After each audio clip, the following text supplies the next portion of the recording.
तू खुद की खोज में निकल, तू किस लिए हताश है, तो चल तेरे वजूद की समय को भी तलाश है। वेरी गुड मॉर्निंग दोस्तों, स्वागत है आप सभी का आपके अपने चैनल ऑनलाइन स्टडी पॉइंट में। और आज है 3 अक्टूबर। आज हम देखेंगे 3 अक्टूबर के महत्वपूर्ण करंट अफेयर्स को। दोस्तों, अगर आपने अभी तक हमारे चैनल को सब्सक्राइब नहीं किया है तो फटाफट सब्सक्राइब कर लीजिए और साथ ही बेल आइकन ज़रूर दबा लीजिए ताकि हमारे वीडियोस की नोटिफिकेशन आपको मिलती रहे। चलिए शुरू करते हैं आज के महत्वपूर्ण करंट अफेयर्स को। लेकिन उससे पहले मैं आप सभी को बता दूं दोस्तों, कल की वीडियो में एक क्वेश्चन था कि बिहार को दूसरा बाघ संरक्षण रिजर्व कहाँ पे मिला है, तो यह बन रहा है कैमूर जिले में। लेकिन पीपीटी में जब मैं पढ़ा रही थी आप लोगों को तो उसमें ऑप्शन गलत था, पश्चिमी चंपारण लिखा हुआ था, जबकि एक्सप्लेनेशन में मैंने आपको बताया था कि कैमूर जिले में स्थापित किया जा रहा है। तो आप लोग ध्यान रखिएगा, कैमूर जिले में ही बिहार का दूसरा टाइगर रिजर्व बनाया जा रहा है। ठीक है, चलिए अब शुरू करते हैं आज की वीडियो को। हाल ही में कहाँ उल्किया विलेज फूड पार्क का अनावरण किया गया है? इसका सही जवाब है ऑप्शन ए, छत्तीसगढ़ राज्य में। छत्तीसगढ़ के मुख्यमंत्री भूपेश बघेल ने और खाद्य मंत्री अमरजीत भगत के संयुक्त प्रयासों से सरगुजा अंबिकापुर जिले के सीतापुर विकासखंड के ग्राम उल्किया में प्रथम फूड पार्क का उद्घाटन 27 सितंबर 2023 को किया गया था। फूड पार्क की सफलता सुनिश्चित करने के लिए बिजली, पानी की आपूर्ति और परिवहन जैसी आवश्यक सुविधाओं की पर्याप्त व्यवस्था की गई है। इस नए फूड पार्क की स्थापना के लिए राज्य सरकार द्वारा 6 करोड़ 27 लाख रुपए आवंटन किए गए हैं। तो इसे आप लोग याद रखिएगा। प्रथम फूड पार्क का उद्घाटन कहाँ किया गया है? छत्तीसगढ़ में किया गया है, उल्किया गांव में। बात करें छत्तीसगढ़ राज्य की तो इसकी राजधानी है रायपुर। दोस्तों ये गलत मिसप्रिंट है, यहाँ पे रायपुर होगा। मुख्यमंत्री हैं भूपेश बघेल, राज्यपाल हैं अनुसुईया उइके और लोकसभा सीट है यहाँ से 11 और राज्यसभा सीट है 5। अब देख लेते हैं 2023 में मनाए गए कुछ अन्य प्रमुख उत्सवों एवं त्योहारों को। बोहाग बीहू, दोस्तों ये बोगा नहीं बोहाग बीहू है। यह उत्सव कहाँ मनाया जाता है? असम राज्य में। ऑरेंज फेस्टिवल कहाँ मनाया जाता है? नागालैंड राज्य में। तोरगिया उत्सव कहाँ मनाया जाता है? अरुणाचल प्रदेश में। और अंतर्राष्ट्रीय पतंग महोत्सव कहाँ मनाया गया? गुजरात में। तो इन प्रमुख उत्सवों एवं त्योहारों को आप लोग याद रखिएगा, कभी कभी यहाँ से भी प्रश्न पूछ लिए जाते हैं। अगला सवाल है, हाल ही में मालदीव के नए राष्ट्रपति कौन बन गए हैं? इसका सही जवाब है option D, doctor Mohamed Muizzu. ये हैं डॉक्टर मोहम्मद मुइज्जू, जैसा कि आप पिक्चर में देख रहे हैं। मालदीव के राष्ट्रपति चुनाव में विपक्षी उम्मीदवार मोहम्मद मुइज्जू ने 53% से अधिक वोट हासिल करके शानदार जीत हासिल कर ली है। मुइज्जू को चीन समर्थक माना जाता है। इन्होंने इस चुनाव में प्रोग्रेसिव पार्टी ऑफ मालदीव के उम्मीदवार और भारत समर्थक मौजूदा राष्ट्रपति इब्राहिम मोहम्मद सोलिह को हरा दिया है। मुइज्जू वर्तमान में देश की राजधानी माले शहर के मेयर हैं, जो चीन के साथ मजबूत संबंधों की वकालत करते रहे हैं। तो इसे आप लोग याद रखिएगा, मालदीव के राष्ट्रपति कौन बन गए हैं? मोहम्मद मुइज्जू। बात करें मालदीव्स की तो राजधानी है माले, राष्ट्रपति हैं मोहम्मद मुइज्जू, उपराष्ट्रपति हैं फैजल नसीम, मुद्रा है यहाँ की मालदीवियन रुपया और भाषा है यहाँ की दिवेही और इसे कहते हैं मालदीवियन भी। तो आप लोग इसे ध्यान रखिएगा, इन तथ्यों को भी आप लोग पढ़ते रहिए। अब देख लेते हैं 2023 में की गई कुछ अन्य प्रमुख नियुक्तियों को, जो आपके एग्जाम के लिए बहुत ही महत्वपूर्ण है। भारतीय तटरक्षक बल के 25वें महानिदेशक कौन बन गए हैं? राकेश पाल। नेशनल कैडेट कोर के उप महानिदेशक कौन बने हैं? वीएम रेड्डी। छत्तीसगढ़ के उप मुख्यमंत्री कौन हैं? टीएस सिंहदेव। और गिफ्ट सिटी लिमिटेड के नए अध्यक्ष कौन बन गए थे? हसमुख अधिया। दोस्तों, आप सभी के लिए जनवरी से अगस्त तक की अपडेटेड करंट अफेयर्स की पीडीएफ आ चुकी है, जिसके अंतर्गत सभी करंट अफेयर्स को टॉपिक वाइज डिस्कस करते हुए इसके साथ उनसे संबंधित प्रश्नों को एमसीक्यू फॉर्म में संग्रहित किया गया है, जो लगभग 800 से ज़्यादा हैं। तो आप इस पीडीएफ को ज़रूर से ज़रूर खरीदें। ये आपके एग्ज़ाम में कम टाइम में तैयारी करवाने के लिए, रिवीजन करवाने के लिए बहुत ही उपयोगी साबित होगी। तो आप इस पीडीएफ को लेने के लिए नीचे डिस्क्रिप्शन में दिए गए लिंक पर जाकर क्लिक करके वहां से डाउनलोड कर सकते हैं। और अगर आपको वहां कोई दिक्कत आती है तो इस दिए गए नंबर पर व्हाट्सएप या कॉल करके अपने क्वेरी को सॉल्व कर सकते हैं। तो इस पीडीएफ को आप लोग ज़रूर लें, ज़्यादा से ज़्यादा संख्या में लें, ये बहुत ही हेल्पफुल होगी आपके लिए। हाल ही में किसने लड़कियों और लड़कों के बीच लैंगिक समानता को बढ़ावा देने के लिए CRIIO फॉर गुड लॉन्च किया है? CRIIO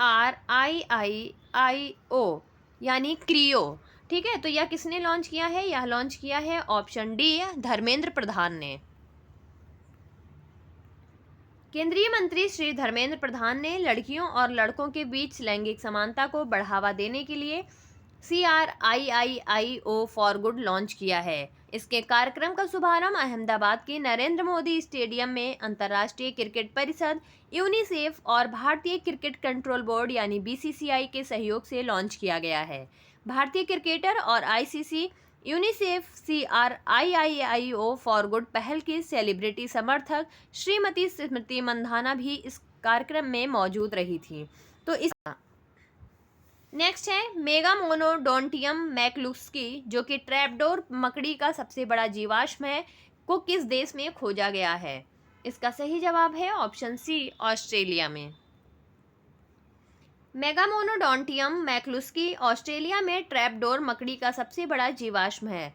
यह बैरिचेलिडे परिवार से अब तक खोजा गया पहला जीवाश्म है जिसमें बड़े ब्रश पैर वाले ट्रैपडोर मकड़ियां शामिल हैं। यह ऑस्ट्रेलिया में पाया जाने वाला मकड़ी का चौथा जीवाश्म है। तो इसे आप लोग ध्यान रखिए, पढ़ते रहिए। बात करें ऑस्ट्रेलिया की, तो इसकी राजधानी है कैनबरा, सम्राट हैं चार्ल्स तृतीय, गवर्नर जनरल हैं यहाँ के डेविड हर्ले और प्रधानमंत्री हैं एंथोनी अल्बनीज। और यहाँ की मुद्रा क्या है? Australian dollar. हाल ही में किस देश के IRGC ने नूर 3 सैन्य इमेजिंग उपग्रह को ऑर्बिट में सफलतापूर्वक लॉन्च किया है? इसका सही जवाब है ऑप्शन ए ईरान ने। ईरान के इस्लामिक रिवोल्यूशनरी गार्ड कॉर्प्स ने ईरान के शाहरूद स्पेसपोर्ट से अपना तीसरा सैन्य इमेजिंग उपग्रह नूर 3 सफलतापूर्वक लॉन्च किया है। उपग्रह को 3 चरण वाले कैस्ड वाहन का उपयोग करके ऑर्बिट में भेजा गया, जिसे IRGC द्वारा विकसित किया गया था। नूर 3 को पृथ्वी की सतह से 450 किलोमीटर की ऊंचाई पर निचली पृथ्वी कक्षा में स्थापित किया गया है। तो नूर 3 किसके द्वारा लॉन्च किया गया है? यह ईरान के द्वारा लॉन्च किया गया है। बात करें ईरान की, तो इसके राष्ट्रपति हैं इब्राहिम राइसी, इनकी राजधानी है तेहरान और ईरान की मुद्रा है ईरानी रियाल। तो इन तथ्यों को भी आप लोग याद रखिए। नेक्स्ट है हाल ही में संघ लोक सेवा आयोग के सदस्य के रूप में पद और गोपनीयता की शपथ किसने ली है? इसका सही जवाब है ऑप्शन सी डॉक्टर दिनेश दास ने। वानिकी और लोक सेवा में समृद्ध पृष्ठभूमि वाले प्रख्यात विद्वान डॉक्टर दिनेश दास ने संघ लोक सेवा आयोग के सदस्य के रूप में पद और गोपनीयता की शपथ ली है। डॉक्टर दिनेश दास ने फरवरी 2016 से जनवरी 2022 तक गुजरात लोक सेवा आयोग के अध्यक्ष के रूप में उल्लेखनीय प्रशासनिक और संगठनात्मक कौशल का कार्य किया है। दोस्तों, ये हैं डॉक्टर दिनेश दास, जैसा कि आप पिक्चर में देख रहे हैं, और इन्हें UPSC का अब मेंबर बना दिया गया है। बात करें संघ लोक सेवा आयोग की, तो इसके अध्यक्ष हैं मनोज सोनी। यहाँ इसकी स्थापना कब हुई थी? 1 अक्टूबर 1926 को, और इसका मुख्यालय है धौलपुर हाउस, नई दिल्ली में। अंतर्राष्ट्रीय वृद्धजन दिवस प्रतिवर्ष कब मनाया जाता है? इसका सही जवाब है ऑप्शन सी 1 अक्टूबर को। प्रतिवर्ष 1 अक्टूबर को अंतर्राष्ट्रीय वृद्धजन दिवस मनाया जाता है। संयुक्त राष्ट्र महासभा द्वारा स्थापित यह दिवस बुजुर्गों को सम्मानित करने और जश्न मनाने, समाज में उनकी महत्वपूर्ण भूमिका को स्वीकार करने के अवसर के रूप में कार्य करता है। इस वर्ष इसकी थीम क्या रखी गई थी दोस्तों? आपको बता दें कि इसकी थीम थी fulfilling the promises of the universal declaration of human rights for older persons across generation. तो इस थीम को भी आप लोग याद रखिएगा। और अंतर्राष्ट्रीय वृद्धजन दिवस कब मनाया जाता है? 1 अक्टूबर को। तो ये भी आप लोग याद रखिएगा।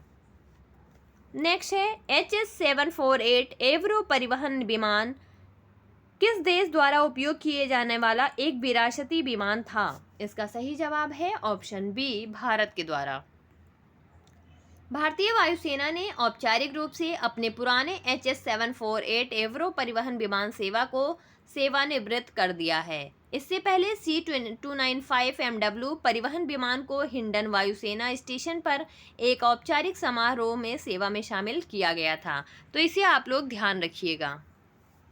बात करें भारतीय वायुसेना की तो इसकी स्थापना हुई थी 26 जनवरी 1950 को। मुख्यालय है नई दिल्ली में। रक्षा मंत्री हैं राजनाथ सिंह और वायुसेना प्रमुख कौन है? BR चौधरी हैं। अगला सवाल है, किस देश की क्रिकेट टीम अंतरराष्ट्रीय T20 मैच में 300 का आंकड़ा पार करने वाली दुनिया की पहली क्रिकेट टीम बन गई है? इसका सही जवाब है ऑप्शन बी, नेपाल देश की। नेपाल टीम ने बुधवार को एशियाई खेलों की क्रिकेट टीम स्पर्धा में T20 अंतर्राष्ट्रीय में रिकॉर्डों की झड़ी लगा दी। टीम ने मंगोलिया के खिलाफ 3 विकेट पर 314 रन का विशाल स्कोर खड़ा किया था। वह T20 में 300 रन बनाने वाली पहली टीम बन गई है। तो इसे आप लोग याद रखिएगा, अंतर्राष्ट्रीय रिकॉर्ड बनाया है इसने। क्या बनाया है कि T20 में 300 रन बनाने वाली पहली टीम बनी है। हाल ही में टाइम्स हायर एजुकेशन द्वारा जारी वर्ल्ड यूनिवर्सिटी रैंकिंग में किसको शीर्ष स्थान प्राप्त हुआ है? इसका सही जवाब है ऑप्शन सी, ऑक्सफोर्ड यूनिवर्सिटी को। ऑक्सफोर्ड यूनिवर्सिटी को मिला है पहला स्थान और इसके बाद मिला है स्टैनफोर्ड यूनिवर्सिटी को और थर्ड स्थान मिला है मैसाचुसेट्स इंस्टीट्यूट ऑफ टेक्नोलॉजी को। तो इसे आप लोग ध्यान रखिएगा कि वर्ल्ड यूनिवर्सिटी रैंकिंग 2024 में पहले स्थान पर कौन रही है? Oxford University, Times Higher Education, और स्टैनफोर्ड सेकंड नंबर पे, Massachusetts Institute of Technology third number पर रही है। अब देख लेते हैं 2 अक्टूबर के ऑलराउंडर रिवीजन को फटाफट। हाल ही में press trust of India board के अध्यक्ष कौन चुने गए हैं? KN शांता कुमार। KN शांता कुमार। हाल ही में किसको गणित में शस्त्र रामानुजन पुरस्कार 2023 मिला है? रुइक्सियांग झांग। हाल ही में अंतर्राष्ट्रीय अहिंसा दिवस कब मनाया गया? 2 अक्टूबर को। हाल ही में किसको ASCI के अध्यक्ष के रूप में नामित किया गया है? सौगत गुप्ता को। हाल ही में RBI ने धनलक्ष्मी बैंक के अंशकालिक अध्यक्ष के रूप में किसको नियुक्त किया है? KN मधुसूदनन को। किस केंद्रीय मंत्रालय ने अमेजन फ्यूचर इंजीनियर प्रोग्राम शुरू करने की घोषणा की है? जनजातीय कार्य मंत्रालय ने। बिहार राज्य का दूसरा टाइगर रिजर्व किस जिले में स्थापित किया जाएगा? तो दोस्तों इसको मैंने आपको स्टार्टिंग में ही बताया है कि ये पश्चिमी चंपारण, गलत प्रिंट था, ये कैमूर जिला है। ठीक है, तो इसे आप लोग ध्यान रखिएगा। नई दिल्ली में आकांक्षी ब्लॉकों के लिए संकल्प सप्ताह कार्यक्रम की शुरुआत कौन कर रहा है? तो किसने किया है? यह किया है नरेंद्र मोदी जी ने। भारत और कौन सा देश अलास्का में 2 सप्ताह का युद्ध खेल शुरू करने के लिए तैयार है? अमेरिका में। पर्यटन मंत्रालय द्वारा पेम्बर्थी और चंदलापुर को किस राज्य में सर्वश्रेष्ठ पर्यटन गांवों के रूप में चुना गया है? तो यह चुना गया है तेलंगाना राज्य के गांवों को। ठीक है, तेलंगाना में पेम्बर्थी और चंदलापुर को चुना गया है। ये थे हमारे 2 अक्टूबर के ऑलराउंडर रिवीजन। और अब देख लेते हैं आज के प्रश्न को। हाल ही में किसको गणित में शस्त्र रामानुजन पुरस्कार 2023 दिया गया है? ऑप्शन दिए गए हैं दोस्तों, आप अपना सही जवाब कमेंट सेक्शन में भेजते रहें। और अगर आपको हमारी वीडियो अच्छी लगी हो तो प्लीज़ ज़्यादा से ज़्यादा लाइक करें, शेयर करें और हमारे चैनल को सब्सक्राइब करवाते रहें। आज की वीडियो यहीं तक थी। आप सभी का बहुत बहुत धन्यवाद। आप सभी का दिन शुभ हो।